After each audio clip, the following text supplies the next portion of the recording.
Surprisingly, they're looking at the glass half full. We've had a lot of deep conversations. As the best we can on Zoom meetings because we're not able to be doing that in person, and the players have been open about their concerns and what they need to just get through this moment mentally, physically. And so I think our role as a staff, soccer is our passion. We love this game.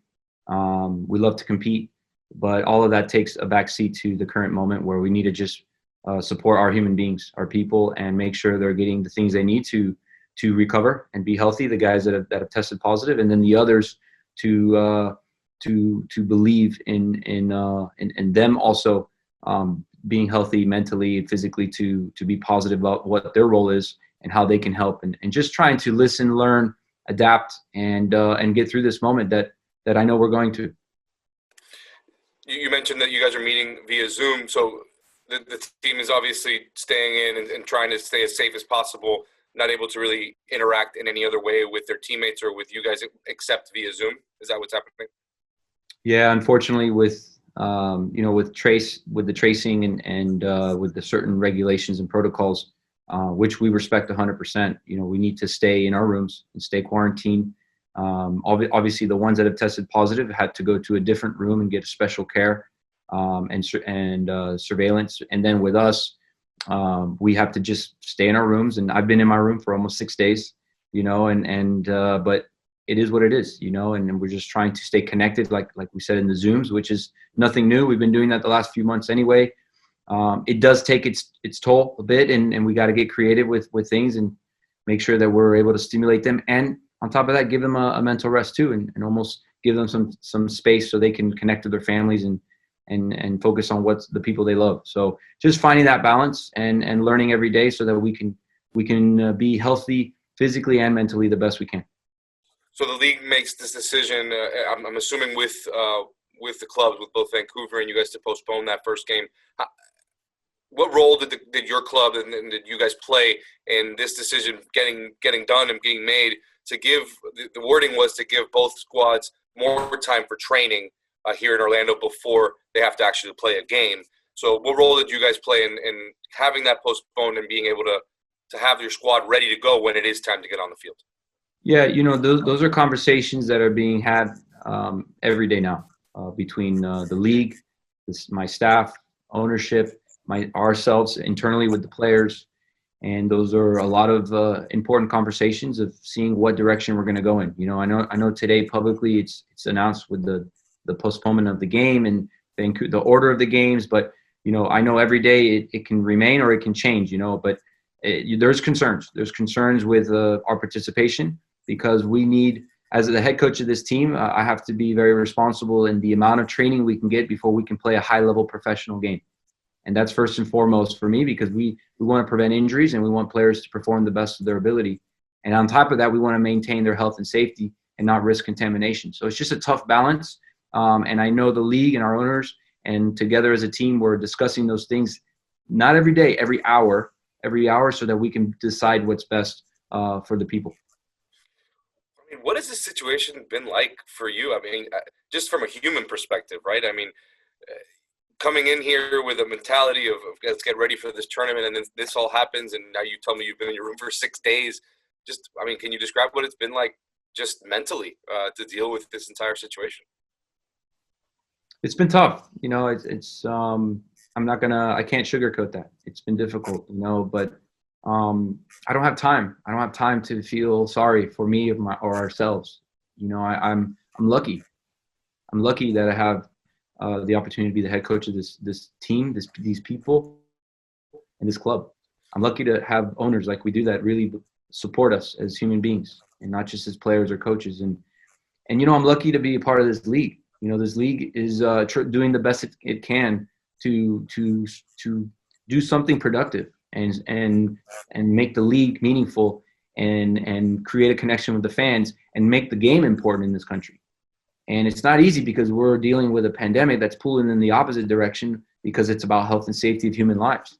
And we're still learning about this virus and we're still learning about this thing. And it hasn't been perfect, but I know the ideas and the intentions are good ones. and they're for the right reasons, but we got to keep listening to each other. We got to keep learning.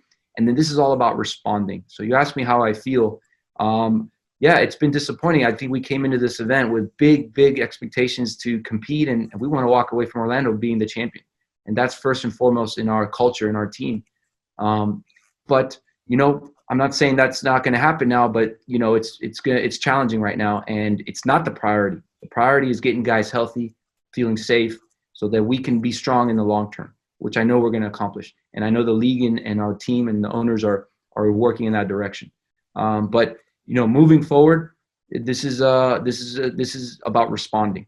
And now we're going to just keep responding every day to what we think is going to be the best thing for our growth, and so that we can look back and say, remember that moment? Yeah, well, maybe in a year or two or in 10 years, I can look back and say that was tough, but I don't have time for that. Right now, we've got to be ready to respond and act and do what's best for our people next. Yeah, that kind of leads me into my next question. It's just like, how do you prepare a team to play after this? Like, how do you get them motivated to get on the field and do what you guys want to do, which is obviously win after dealing with all of this? It's going to happen naturally.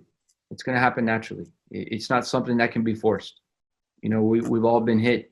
This is a low blow, in a way that we didn't expect, and that we couldn't control. At the end of the day, we're really proud that we followed all the protocols. We've got professional, guidance from medical, from the league, from our own people internally, the city, the government. And we're following all these protocols, passing the right test before we get here. And then it just didn't go our way, and it went the opposite way, but it's just, we'll reflect and we'll look back at what we can learn and improve. But at the same time, I'm proud. I'm proud of my staff. I'm proud of our players to just show high character, high mental strength, and high optimism to obviously we want to take care of ourselves, and we want guys recovered that have been testing positive.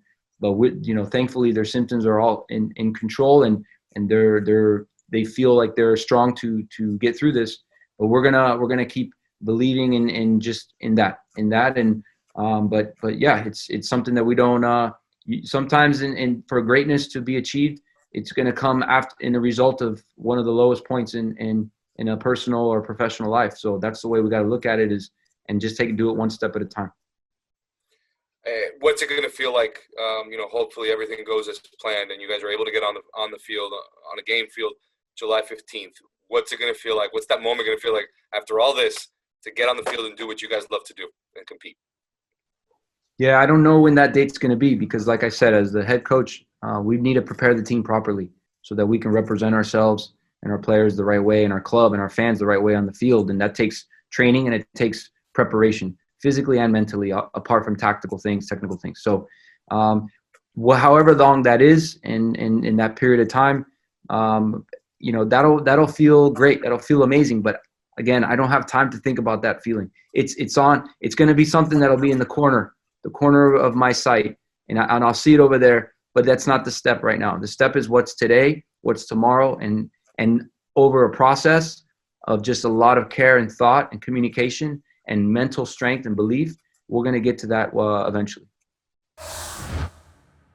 Well, thank you very much for watching ESPN on YouTube. For more sports highlights and analysis, be sure to download the ESPN app. And for live streaming, premium content, and let's not forget as well, ESPNFC 7 days a week, subscribe to ESPN+.